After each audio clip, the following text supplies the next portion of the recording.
Flyover को लेकर के जो विभिन्न सामाजिक संगठनों के द्वारा और कुछ राजनीतिक दलों के द्वारा वहाँ फ्लाईओवर को लेकर के विरोध प्रदर्शन किया जा रहा है, ये बहुत ही दुर्भाग्य है।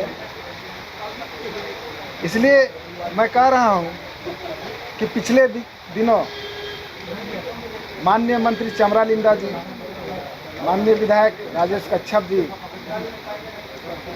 उस जगह पर जाते हैं और आश्वासन देते हैं समाज को कि इसका सुधार किया जाएगा।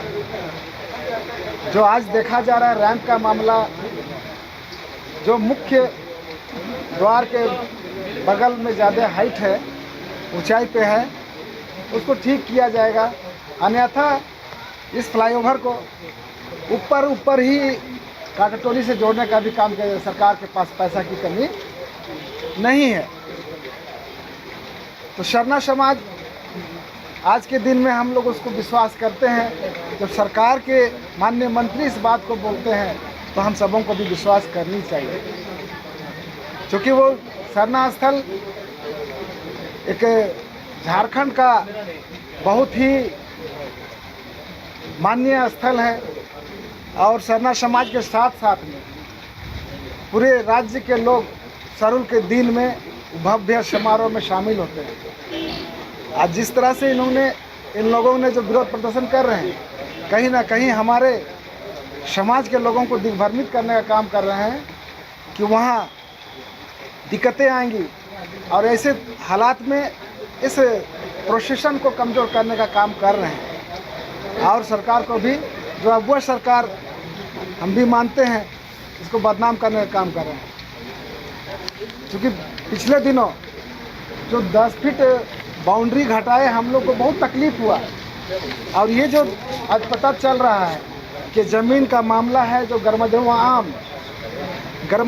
आम बहुत ही या तो धार्मिक ज़मीन होता है या फिर वो आम लोगों के लिए ज़मीन होता है, जहाँ पर रोड हो, मसना हो, अड़गड़ी हो, पूजा स्थल हो, कुछ भी हो सकता है। तो हमारा वो शरणा स्थल इस पर कि जिसका मुआवजा किसी व्यक्ति विशेष को नहीं मिल सकता है। तो आज के दिन में जो ये लोग अनजाने में ही सही इस तरह से किए, जो बहुत गलत किए हैं कि मुआवजा के लिए अपना हामी भरे, वो करना नहीं चाहिए था, बल्कि उसको बचाते हुए उसका या तो विकास करने का रास्ता मांग करना चाहिए था। और वहाँ से रैंप या हमारा जुलूस प्रदर्शन का जो सुविधा हो, कैसे हो, ये सरकार से मांग करनी चाहिए थी। माननीय मुख्यमंत्री से भी इन्होंने जब मिला, उनका भी आश्वासन मिला और निश्चित रूप से वो करेंगे। ये सरकार इसका निदान जरूर निकालने का प्रयास करेगी, क्योंकि वो आज सरुल का जो प्रोसेशन है वो 5वां स्थान में अपना देश में है, जिसका ये प्रोसेशन शोभा यात्रा जो निकलती है। इसलिए हम झारखंड क्षेत्रीय प्रयास समिति कल की जो आज की जो मसाल जुलूस हो या कल की जो बंदी है, उसको समर्थन नहीं करेंगे।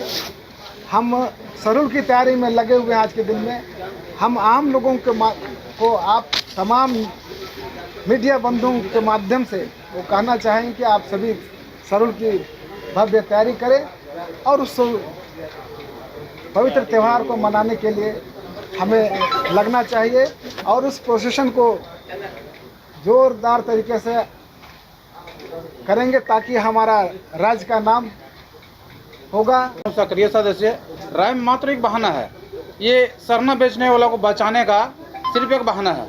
ये मसाल जुलूस, ये बंदी, ये दिग्भ्रमित कर रहे हैं हमारे जितने आदिवासी भाई लोग हैं, जो गांव के लोग, शहर कुछ में कोई लोग नहीं है। ये छोटा नेता लोग हैं जो हमारे आदिवासी भाई लोग को बरकरार हैं। और विपक्ष के लोग जो हैं, आपको बता रहे हैं, किसी तरह हो रहा है कि सरुल पर अब डिस्टर्ब हो जाए, सरुल पर अब ढंग से नहीं बने, ताकि ये आदिवासी सरकार, अगुआ सरकार को कैसे बदनामी किया जाए। इसलिए जानते हैं ये सब बहाना है। ये मसाल जुलूस, ये बंदी, ये सब सिर्फ एक बहाना है। ये गलत आदमी को लोग बचा रहे हैं। हम ये लोग, जो लोग समाज के कुछ अगुआ है, कुछ राजनीतिक पार्टी के लोग हैं, मैं तमाम समाज के अगुआ गणों से ये अपील करना चाहूँगा कि आप लोग थोड़ा संयम रखे। माननीय मुख्यमंत्री जी को जो रैम का जो भी मामला है उसको बता दिया गया है और बहुत जल्द ही शेड्यूल से पहले सॉर्ट आउट कर लिया जाएगा।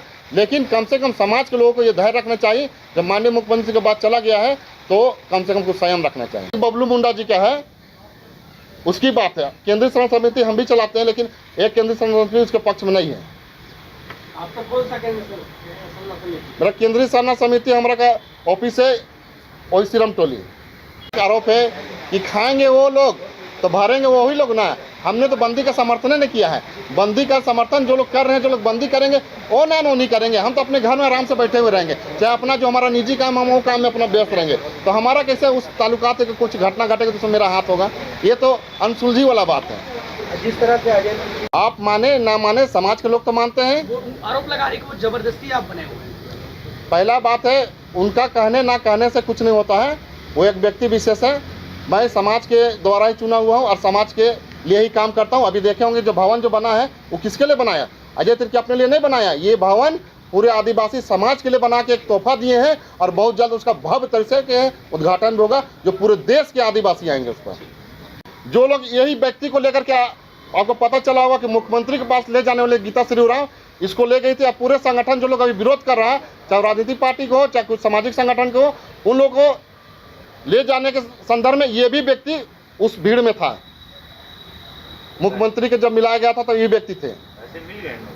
पैसा नहीं मिला इसलिए तो लोग विरोध कर रहे हैं।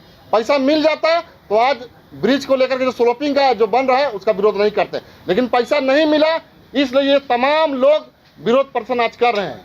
तो कल का जो बंदी है वो केंद्रीय शरण समिति के बैनर तले होगा या फिर उन लोगों का अपना संगठन होगा? वो लोग अपना देखिए, राजनीतिक पार्टी के लोग कर रहे हैं, लेकिन इक्का दुक्का जो सामाजिक संगठन के लोग हैं उसके बैनर तले करेंगे, ताकि पार्टी पे ब्लेम नहीं आए क्या कि ये लोग सामाजिक संगठन को आगे करके पूरा पीछे से बैकअप दे रहे हैं। राजनीतिक पार्टी खासकर बीजेपी पार्टी के लोग और भारतीय जनता पार्टी के लोग और आसू पार्टी के लोग, ये लोग पीछे से पूरा बैकअप दे रहे हैं। चूंकि ये सरकार को पूरी तरीके से आदिवासी के नाम पर जो सरकार बनी है उसको पूरा तरह से बदनाम करना चाहती है। मैं साफ तौर से कहना चाहता हूं कि अगर ये पैसा मिली हुई रहती ये लोग विरोध नहीं करते।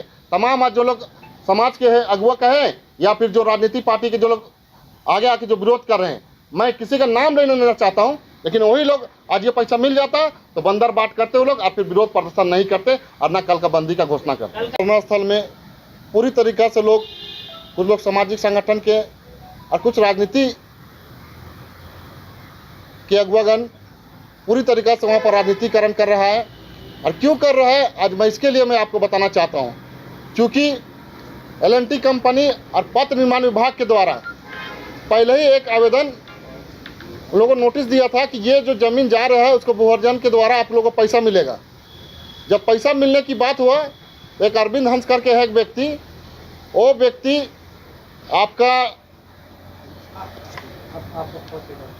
आपका मतलब कहें तो भूअर्जन विभाग में ये आवेदन डालते हैं, फॉर्म डालते हैं। आप साफ तौर से देख लीजिए, ये जो 35 लाख का जो डिमांड है वो हमको मिलना चाहिए। और यही व्यक्ति नोटिस को प्राप्त करता है। जो केंद्रीय शरण समिति के नाम से एक नोटिस आया था, उस नोटिस को प्राप्त करने वाला ही व्यक्ति है अरविंद हंस। और ये व्यक्ति को जब 35 लाख जब मिलना था तब इन लोगों ने पूरे तरीक़ा से फॉर्म भर के भूअर्जन विभाग में डाला कि ये 35 लाख हमको मिलेगा के। और उसके बाद फिर क्या किया, भूअर्जन विभाग और L&T कंपनी के अधिकारीगणों ने 10 फीट का ज़मीन आपका L&T कंपनी ले ली सड़क चौड़ीकरण में। तब लोगों ने विरोध नहीं किया।